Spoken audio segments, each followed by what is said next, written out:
Welcome back, focused learners. We are jumping right into what might just be the ultimate antidote to chronic, everyday stress.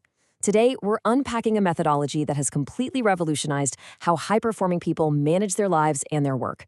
Because let's be real, if your to-do list feels like a never-ending treadmill, you're not alone. This explainer is going to give you the exact framework you need to achieve a state of relaxed, but highly productive control. So let's dive in. Here's a quick look at our roadmap for this explainer. First, the problem of open loops. Second, attaining mind like water. Third, the 5 steps of workflow. Fourth, the next action decision. And finally, we'll wrap up with the psychology of GTD. Everything we're covering in this explainer comes directly from David Allen's acclaimed book, Getting Things Done: The Art of Stress-Free Productivity. And you know what makes this material so transformational? It's sheer practicality. Allen isn't asking you for some radical, all-or-nothing life overhaul. Instead, he offers a really modular, forgiving approach to help busy people regain control. It's a system built on a very simple truth. Life has cycles. Sometimes you fall behind, and hey, that's completely okay. This methodology just gives you the achievable, day-by-day steps to catch up and actually stay on top of it all.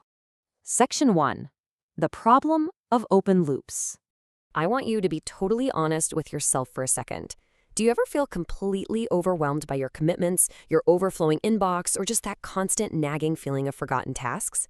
In today's knowledge-based world, we are constantly on. The boundaries of our work are totally blurred, and we're just flooded with information and rapid change. If you have that sinking feeling that things are constantly slipping through the cracks, listen, it's not because you lack skills. It's simply because you need a more systematic way to apply them. So the absolutely crucial starting point here is defining what we call an open loop. David Allen defines an open loop as anything pulling at your attention that doesn't belong where it is, the way it is. These are basically agreements you've made with yourself, whether you realize it or not. And an open loop can be literally anything. We're talking a scale from a massive, life-altering project like, end world hunger, all the way down to a tiny chore like replace the porch light bulb. If it is on your mind, it is an open loop and it is draining your energy. Which brings us to a highly technical term, stuff. Stuff is anything in your physical or psychological world that you just haven't fully processed yet. You haven't decided exactly what it means to you, what the actual outcome should be, or what your specific next action is. And here's the catch. As long as your tasks remain vague stuff, they are completely uncontrollable. Your brain is, quite frankly, a terrible office manager. A subconscious part of you will constantly track this stuff in the back of your mind, dragging you down and significantly diminishing your capacity to actually get things done. Section 2, attaining mind like water. Picture this. Imagine throwing a pebble into a perfectly still pond. How does the water respond? Well, it doesn't overreact, and it doesn't underreact. It responds with total appropriateness to the force and mass of that pebble, and then it immediately returns to calm. This brilliantly illustrates our end goal here, which is a martial arts concept called mind like water. It's a state where your mental space is completely clear. Nothing is unproductively pulling or pushing on you.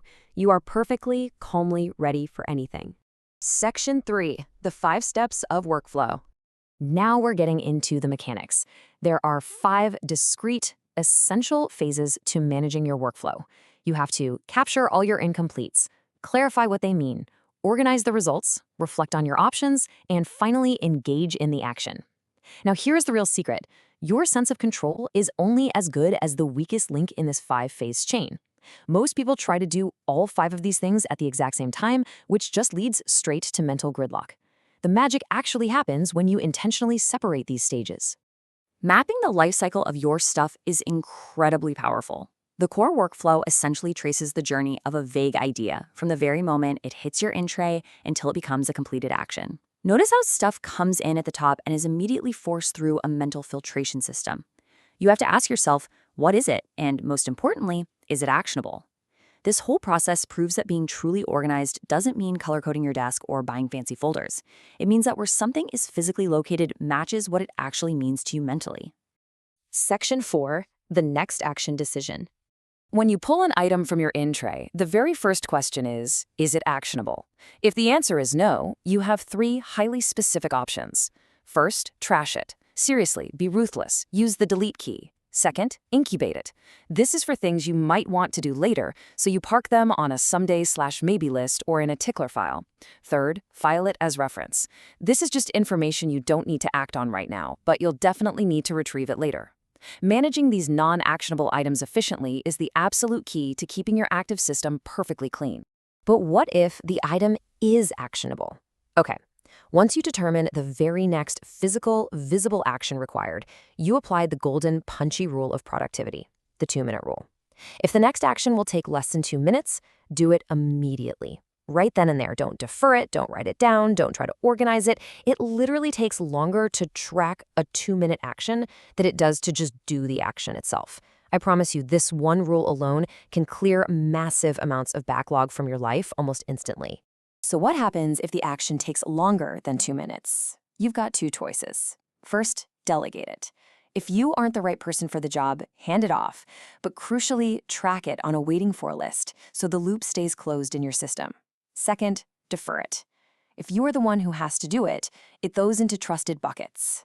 If it absolutely must happen on a specific day or time, put it on your calendar.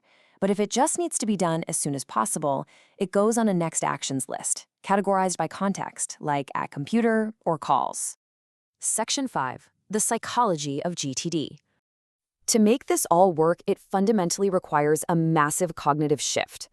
The old way relies on your brain to remember everything, but researchers have repeatedly shown that unfinished items constantly chew up our limited cognitive resources. The GTD way, on the other hand, creates a trusted external mind. By clearly defining what done looks like, deciding the exact next physical action, and putting reminders in an external system that you actually review regularly, you completely relieve that cognitive load. You move away from the anxiety of internal memory and step into the psychological freedom of the zone. Your brain is finally free to do what it does best, create and execute, rather than just remember and worry. I want to wrap up this explainer with a quick challenge for you. Think about your desk, your physical inbox, or your overflowing email right now. Pick just one vague, overwhelming piece of stuff. Don't try to solve the whole thing. Just ask yourself, what is the immediate, physical, visible next action you need to take to move it forward? Is it drafting an email? Is it picking up the phone? By making that single decision, you are stepping out of overwhelm and into mind like water. So the ultimate question is, are you going to keep letting your stuff manage you, or are you ready to finally get things done? See you in the next explainer.